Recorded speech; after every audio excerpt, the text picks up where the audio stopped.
Assalaamu calaykum. Qurbaha ama dibadda maxaa laga dhaxlaa?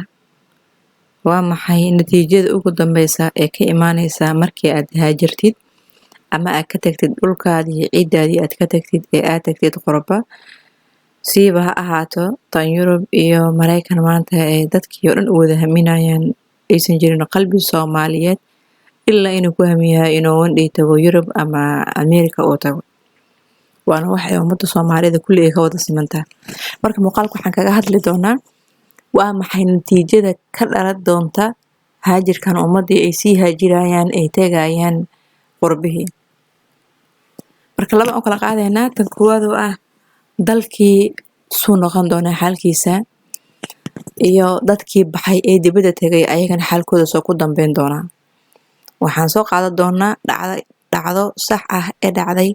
ee weliba aan xilli dheer ahayn hadeertaan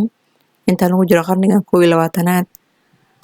2010kii iyo wixii inta kasoo ah in dhacdan ayaan rajeynaa walow exactly aan sixi karin sanadka ay ahayd laakiin waa adiga 2010kii wixii inta kasoo ah dhacday waxaana laga sameeyay film documentary ah ayaa laga sameeyay ka sameynayso Al Jazeera qaybteeda afka carabiga qofkii af carabi fahmaayo wuu kasoo daawan karaa iyadoo dhameystiran ayay ku jirtaa oo ma ahan wax xilli hore xataa dhacay. Marka qofka markii uu ka tago dalkii hal qof iyo laba qof oo ka tagay uma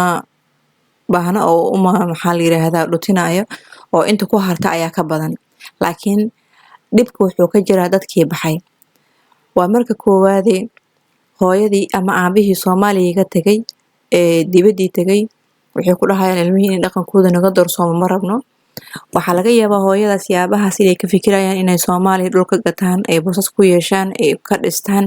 si berri ay usoo laabtaan ilmihii waxbarasho fiican iyo amni u helaan waddanka markuu xasalan ay usoo laabtaan. Hooyo kasta iyo aabo kasta oo Soomaaliyeed ama qof kasta oo dhalinyaro ah ee waddankan ka tahriiba ee Yurub gala hamigiisa waa taas. Marka adiga hamigaada iyo dowladda waddanka aad ku nooshahay hamigeeda ayaa shaqeynaya. Adiga hamigaada mid shaqeynaya ma ahan.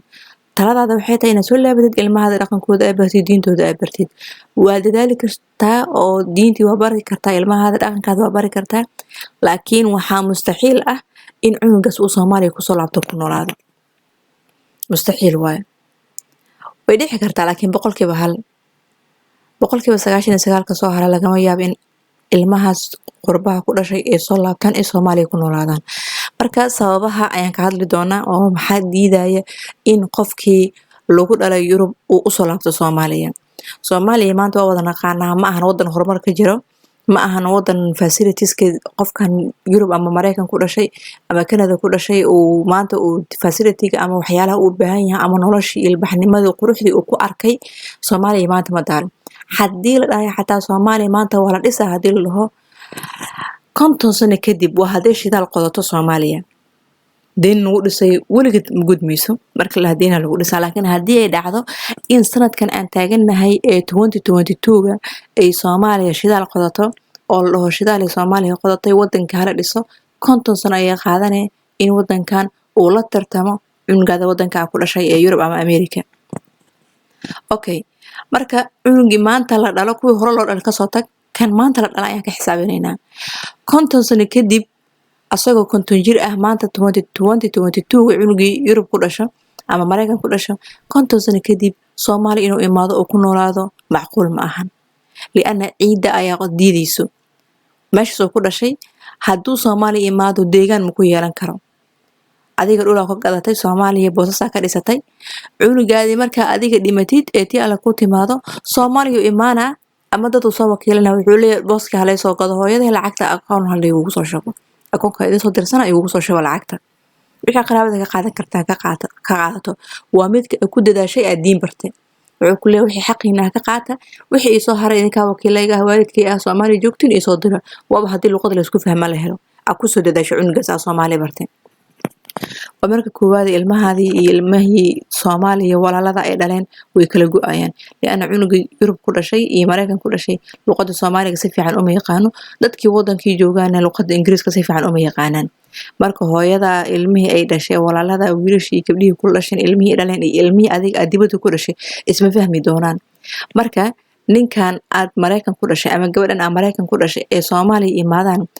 ciidiya ilmihii colaadihiisa laana ciidi ma yaqaano oo dadkii colaadiha oo luqadii colaadihiisa oo dhaqankii colaadiha cunugan ma fahmi kariyo dalkii uu imaado wuxuu ku noqon doonaa sida adiga maanta dibadda ku tahay ayuu Soomaaliya ku noqon doonaa cunugaada markuu Soomaaliya yimaado liana adiga marka dibadda tagto waxa u tagtay ka soo shaqeyso ilmahaada horumar iyo nolol iyo waxbarasho ku soo ilaalo Soomaaliya marka nabad naqatan ku soo laabo Soomaaliya marka nabad naqato cunugii uu ku soo laabto ciidiisan fahmi doonin wadankii wuxuu ku noqon doonaa qariib dadkii adiga kula dhashay ee habaryar iyo adeer iyo abti u ahaa qariib ku noqon doonaa isma fahmi doonaan markuu fiiriyo wuxuu ku qasbanaa doonaa meeshii uu ka imaado inuu u laabto uu wadanku ku dhashay u laabto okay intaas waa fahanaa markuu cunugii ku laabtay dibadii oo Soomaaliya uu ku noolaan waayo oo ku laabto Mareykankii iyo Yurubta uu ku imaado oo ku laabto maxaa dhacay asaga meeshii uu ku guursanaa meeshii ku sii dhalaa asaga marka janoob ahaa Soomaaliya imaaday laga yaabay laakiin ka asaga oo sii dhala mustaxiil inuu Soomaaliya yimaado ma dhaceyso kan boqolkiiba hal ay inuu Soomaaliya yimaado laakiin asaga ilmihii uu sii dhalo waxay noqon doontaa 99.5 ama 99.9 inuu Soomaaliya u soo laaban cunugaas meeshiisu joogaa markii ay dadkii meeshaas ku sii farcamaan aakhir dadkaas maxaa ku dhici doona dadkaas waxa ku dhici doona Ilaaha og laakiin anaga waxaan qaadanaynaa waxyaalo ihtimaaliyaad leh oo waxyaalaha hadda anaga dunida aan ka aragnay aan ku fiirinayn ku qiimeeyeen ihtimaaliyaadka dhici doona waxaa kamid ah in wadanka cunuga maanta uu ku nool yahay dimuqraadiyada ka jirto ilbaxnimo ka jirto horumar ka jiro dawladan ayada ogol ayada dadkan qaxootiga wadankeedu ku beertay maadaama dadkii wadanka u dhashay ay uu yar yahay tiradoodu ay yar tahay dhalinyaradoodu ay yar tahay dadkii gabow u bateen wadanka u dhashay dawladii ayada ka fikirtay in wadankii uu dad la'aan dhaqan ee qaxootigan gaali islaam labadaba ay ku beerto wadankan dawladii dadku way ogashahay shal noloshii iyo hamiga ay kala heeday wali ka leedahay meesha ay ku sii haysaa hadday dhacdo in diintoodii ay sii haystaan ama ay dhacdo in diintoodii ka laabtaan diintii wadanka ama diimo kale ay qaataan ama tood islaamka ku adkaysan ay dhacdo laba goor ahaan wadanka waxay ka noqon doonaan minority waa laga baawar badan yahay Soomaaliya markii la joogo diinta islaamka waxay dhahay qabiilku waxa leedinkugu sameeyay inaad isku aqoonsataan laakiin Soomaalida maxay bedeleen in isku xugmiyaan kii oo qabiilkiisa la yiraahdo kan waa minority waa 0.5 naga reeb lama guursado lama dhex galo lama dhaqmo adiga muslimka ahayd Soomaaliya isla ahaydeen isku luqadii ahaydeen halka cid leedin ka beeray ayaa san ulan macaamishay xalada minority waa kamarka waxa sawirata adigoo qurbihii joogo dawladii ay ku ogoshahay wali ay ku ilaaliyayso ay wax walba dawladii ku sameeyayso waxa kula dagaalami doona mustaqbalka minority wadanka ugu tagtay minority-gaas wadanka ugu tagta ayaa kula dagaalami doonaan hadda waxaa ka dhacda wadankan jili leeyahay jili waa wadan Latin America ka tirsan horumar fiican haysto walow dhaqaale ahaan uu liito laakiin horumar oo ka jiro nolol ay ka jirto maanta Yurubtan horumarka iyo maxaa la yiraahdaa dhismaha iyo quruxda ay tigsahayo laakiin dhaqaalahan iska xumaado Yurub maanta dhaqaale ma yaalo Soomaalida waxay ka galayaan in ceyrtaas ay qaataan dhismahaas quruxda badan iyo waxaan dhalaalka Soomaaliya ka waayeen ay ka fiiriyaan marka jili dhalaalka quruxda iyo horumarkii uu ka jira laakiin dhaqaalaha Yurub ay kala mid tahay waxaa jiro qabiilo asalkooda Yurubiyan yahay ku nool maanta jili beeraley ah marka qabiilo waxaa jiro oo Mabushi la dhaho oo jili u dhashay oo baadiyaha ama dhulka beeraleyda jili ah ku nool qabiilo u dhashay Mabushi la dhaho marka qabiiladaas waxaa la yiraahdaa waa dad caajis looshin ah oo dhul beerasho ah ay u dhasheen oo qabiil ahaan ay ka soo jeedaan laakiin dad active ah ma ahan oo shaqeeyo marka dawladda jili waxay sameysay adii qarniyaal ka hor 100 sano iyo ka badan ka hor waxay dadka qaaday Yurubtan Yurub kala duwan xataa ma hal wadan waaye marka wadankaas waxay ka soo qaaday dad waxay ku beertay meeshii maxaa la dhahaa qabiilkii Mabudshiga ay degayeen si dadkan maadaama ay Yurubtan ay ka soo qaaday meesha ay keeneen ay u maalgeliyaan ee beero u sameeyaan beerahaas wixii ka soo baxo dibadda loo iibgeeyo dalka lagu soo celiyo wadankii uu saas uu horumarkiisa ku sii socdo dawladda marka ilaa maanta la taagan yahay dawladda garab taagan ayadoo 100 sano iyo ka badan ay ka soo wareegtay ilaa maanta waa la dagaalamaa dadkii Yurubta ahaa adiga oo Afrika ka imaatay ee dawlad ku ilaaliyayso oo dawlad kale aysan ka dambaynin laga yaabay 50 sano kadib hadii Soomaaliya shaqada qodato inay ku difaaci doonto laakiin maanta la taagan yahay Soomaaliga ay liidato islaam ahaan dad cizi leh waaye laakiin awood ahaan dad u liita ay yihiin marka imagine ayaga wadankooda Europe maanta Africa inta laga haajiro Carab laga haajiro loo tagayay ay ka soo jeedaan ay maanta ku nool yihiin jile qabiil yar reer guura ah beeraley ah duurkaas hoodkaas ku jira ilbaxnimo aan haysan nolosha ay ku nool yihiin tiimiga qarni kor lagu noolaa maanta ay ku nool yihiin ee haddana cunsurnimo waxay kula dhaqmayaan dadkii ilbaxnimada haystay marka aan fiirino meesha ay ka soo jeedaan asal ahaan ay waxay kula dhaqmayaan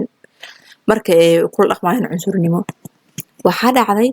in dawladii ay ilaalinayso ee buri sameynayso ee xataa dadkii la caburihay gobolka u dhashay beeraleyda ah dawladii ay caburis ku hayso intay qabta xabsiyada dhigayso xukuno sanado 20 sano 10 sano iyo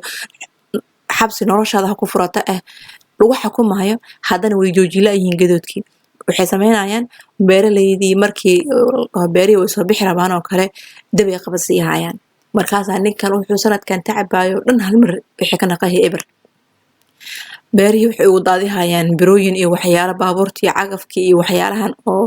mashiinadii iyo waxyaalihii ay uga shaqeyn lahaayeen beerihii waxyaalo ka hadlayha markaas baabuurtii cagafkii wixii way geli wayhayaan leena dadkan Yurub waxa dadkan oo adduunka maanta waxay wax ku abuurtaan inay baabuurtii cagaf geliyaan oo maxaa la yiraahdaa ayagana electronic ay noqdeen waxaan gacanta Soomaaliya beerihii gacanta lagu qoday gacanta lagu abuuray waxaas way ka tageen marka wixii qalab ah uu shaqeyn lahayd oo electronic ah oo machine ah meesha ku xaray lahayd waxa lagu daadiyay waxyaalo cadilahay oo calashan ka halayhay beerihii markay soo baxaan dab la qabsiyaa guriyihii dab la qabsiyaa dadkii waa lagu gubaa habeenimo waxa badantii biskoorada la qaata dadkii eber laga siiyaa saastay tahay Al Jazeera film documentary ka sameynaysa qaybteeda afka Carabiga qofkii gala oo arki doona waxa la weydiiyaa maadaama wadankan qarniye asaan ku tihiin oo qarniye aad beerihiin lagu gubayo oo xoolihiin maxaa la yiraahdaa aysan u dhamaahayeen oo guriyihiin lagu gubayo oo dadkiina ay ku dhinteen la leeyahay maxaa idin dhigay ma isaga tagtaan walow ay dawladda idin ilaalinayso oo dadkan la yeedin caburiyay oo dadkii maxaa laha qabiilka madaxda u ahaa 18 sano xabsi ah lagu xukumay oo markii dambe xabsigii ka cararay ilaa maanta la yahay oo dadkii kuwa xabsiyada ku jiro kale ayagana maxaa la yiraahdaa xabsi daa'ima lagu xukumayo laakiin dadkii wali way istaagi laayihiin waxay dhahay taagan yihiin waa gumaysi cad oo xalaal ah ee dawladda ay noo keentay waa dadkan marka waxa la dhahay Al Jazeera wariyaasha markay wareysanayaan laha ma isaga tagtiin maxaa ku qasbay markaas waxay leeyihiin anaga meel kale aan u laabana ma haysano imagine wadankii ka soo jeedeen way yaqaaniin aabayaashooda awoowayaashooda wadanka ka yimaadeen historygooda wixii dhan way hayaan laakiin ciidii culaadihiisa ma ku laaban kariyo wadankiisa haduu ku laabto ehelku ma lihid adeer ma kaaga horeeyo abti ma kaaga horeeyo leena 100 sano ka hor awoowaha soo haajiro wadankan imaaday adiga og in wadankii ka imaatay Australia inuu yahay umaleeha hadaan qaldanayn qofkii soo fiirsado laakiin wuu nusixi doona qaybta commentiga uu nagu reebi doona ayaga og wadanka ay ka imaadeen ay og yihiin gobolka ay degan hadana kuma laaban kariyo leena ma haysatid garab bani aadanka wuxuu fiirsadaa garab ugu yaraan xataa qofka marka waji taqaanid iyo qof aan waji aqoonin waxa qalbi ahaan uu qalbigaadu u dhawaaha qofka waji taqaan 2-3 maalin ka hormar ka soo horbaxay marka loo fiiriyo midkii maanta kugu cusub marka meelsan abti ugu horeyn adeer ugu horeyn daris ugu horeyn macaamil hore ugu horeyn waji hore ugu horeynin ciidii ay culaadihiisa qofkii uusan ciidii aqoonin culeyskeeda leedahay way dib badan tahay qofkii kuma noolaan kariyo wuxuu ka doorbiday marka ninkan oo wuxuu dhahay waxaan ka doorbidaa inaan meeshiidan ku noolaado oo sanad aan qasaaro sanadna aan faa'iido igaga wanaagsanaa inaan laabto leena meel u laabtamahay wuuna sheegaya wadankii uu ka soo jeeday dawladii xataa mararka qaar dawladii oo jili oo ay la macaamilay weela xiriir arintooda waa laga hadlaa oo wali dawlad garab taagan oo haysta haddana ma haysay meel u laabto marka waxaan dhihi lahaa Soomaaliyeed waa haajiraysiin waa bixaysiin waa sii socotiin waa soo laaba